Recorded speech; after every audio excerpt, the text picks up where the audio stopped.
Hello and welcome back to our study of Peninei Halacha, the teachings of Rabbi Eliezer Melamed Shlita.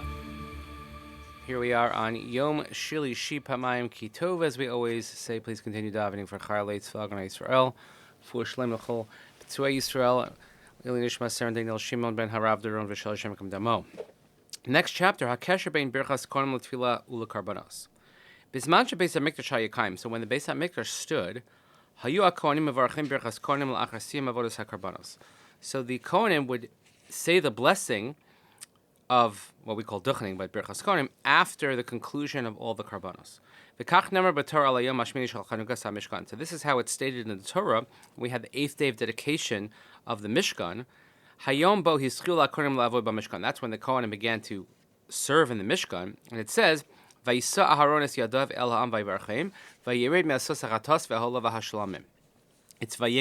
Peraktes Pasuk Chav Beis.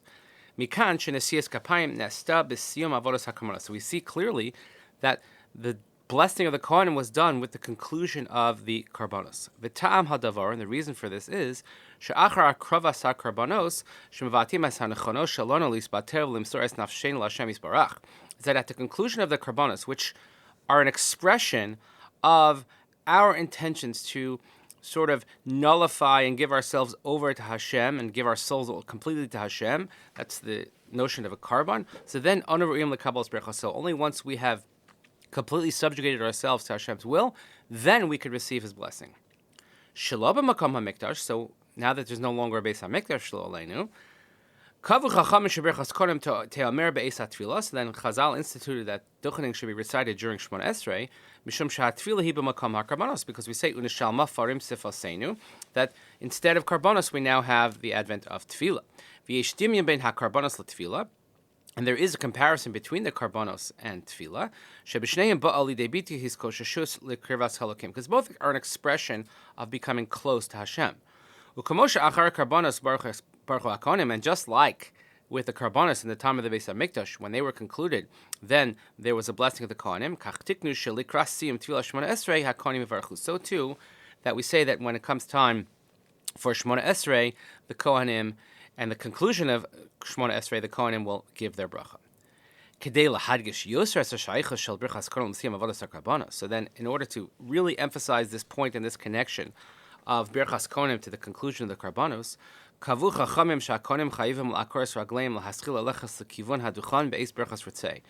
Chazal instituted that the Kohanim have to begin their march. They have to start moving towards the duchen. We say the word duchening. Duchen is the platform on which they stand. So they have to go towards the duchening spot, already at the bracha of Ritzei, which is Shehi HaBracha al HaChazaras HaKarbanos, because Ritzei is the bracha davening for the return of the Karbanos. And if a Kohen did not get going towards the duchen and already missed Ritzei, then he's lost out on the mitzvah. And he can no longer duchen in that Shemona Esrei. So that's why they have to start moving. So sometimes, just as a side note here, this is my insertion, that if the Kohanim are not back from washing, or it's a large shul, or there's some that are staggering, we'll tell the Chazan to slow down a little bit, or to even pause, so that he'll be able to say Ritzei and the Kohanim can make their way to the duchen. Back to the text. So ideally, the Kohen should start moving his feet at the beginning of Ritzei. However, as long as the Chazan has not yet concluded the bracha, then the Chazan can still make his way towards the duchen if the bracha is not completed. Kohen shehis acher, a Kohen who's late, we just mentioned this, so he's late and he realizes that there's no way I'll be able to wash my hands and get there by the conclusion of Ritzei.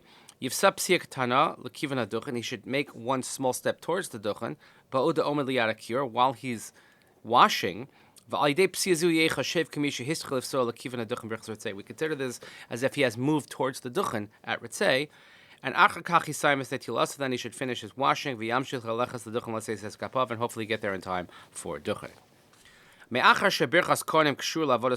So now that we've established that duchening is, and the bracha is connected to the service of the Korbanos, Limdu chachamim shekashem shezman hakarbanos udavka bayom. So Chazal teaches that karbanos can only be brought in the daytime. Kach gam birchas kohanim ne'emeres bayom. So too birchas kohanim is only recited in the daytime. V'lachein ein nesias kapayim b'tfilas arvus, and that's why we do not say duchening. We don't have birchas kohanim at Mariv. U'lechaora b'tfilas hamincha hiya makam levarach birchas kohanim. So then, according to that reasoning, we should really duchen at mincha as well. Ela shekavu chachamim shleivarach lemincha. Chazal instituted that we do not make the blessing at mincha, because mincha is after a meal. And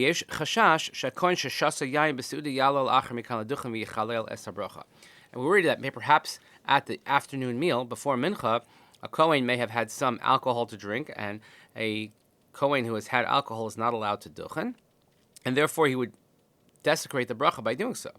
Because it's a known thing that a Kohen who is intoxicated is not allowed to duchen in the Beis HaMikdash, cannot serve. So you cannot do any avoda, and he cannot give the bracha. So the exception to this will be ne'ilah, and also mincha on a fast day. Since people are fasting, there's no worry that people are going to have drunk and become shikur, so ein chashash shikrus. There's no worry for this. V'zos b'tnai shemispal mincha shel tanis lachar plaga mincha, and this is if you're davening mincha at the earlier time after plag. Aval kashemispal mincha shel tanis lafnei plaga mincha einos and kapayim. However, if we do it before plaga mincha, let's say mincha gedola, that we don't duchen as well.